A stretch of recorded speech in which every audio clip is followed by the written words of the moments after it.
First of all, Pakistan is not following Islam. Are you joking? I'm saying not Pakistan have 90% Muslim. Muslim means follow Islam. But Muslim, what Muslim? What Muslim? I remember 15 years ago, it's not today and I heard it's worse. 15 years ago I remember going to a wedding in Pakistan. A wedding where men and women were mixing freely.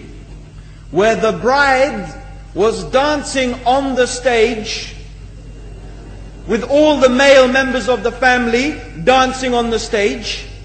I am sure somewhere around, we probably hidden in a corner then, but I hear now it's open drinking alcohol. What Muslim are we talking about? This was 15 years ago. Now I hear it's even worse. Oh yes, they're Islam. When the bride and the groom are walking to the car, they're holding the Quran over their head for blessing. That Islam? That's not Islam. What Islam is that? That's exactly the thing I'm talking about. That's why Muslims are in such a mess. Because of this nonsense, this hypocrisy, actually they are insulting the Quran by doing that. Amongst all of this haram, they think that the Quran, holding it over their head, is going to bless them because they're holding it. What is that? Where did they get this from?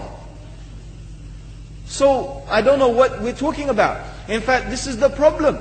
You see, the Muslim world itself is so far from Islam. So many you find here in India. Well, I know it's not a Muslim country, but there are lots of Muslims here. But I don't know what sort of Muslim. Most of them go to the dargah and they call upon some dead person in the grave, and they think that by talking to a dead person, they're going to have their needs fulfilled. What's the difference between that and worshipping an idol? There's no difference, believe me. It's shirk. I've seen it myself with my own eyes. I'm praying in the masjid. The adhan goes. The people are praying in the masjid. And the people in the dargah are not coming to the mosque to pray. They're still going around the dargah and making all their whatever the things they do. What's that? That's not Islam. You go to many countries. You find Pakistan, you want to see Islam in Pakistan. You know, in England, in every street corner we have a pub. You know what's a pub? You know what's a pub? Like a bar, you know, a place where you sit and drink alcohol. Yeah? Yes? In Pakistan, believe me, they have something worse than that. Yes, worse. On every street they have a picture of a palm.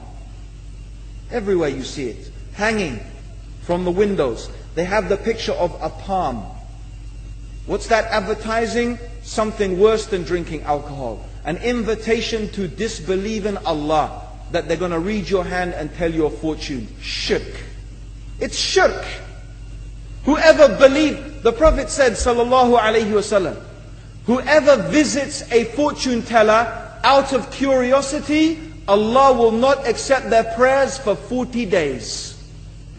Whoever believes in the fortune teller has disbelieved in Allah and His Messenger. That includes, by the way, horoscopes. Yet you see in Pakistan, a picture everywhere of a hand. Worse than a pub. Worse than a pub. It is better to drink alcohol than make shirk with Allah. Yes. So this is the Muslim countries. You will not find one except they are not doing magic and shirk and kufr. Or except maybe one or two you will find.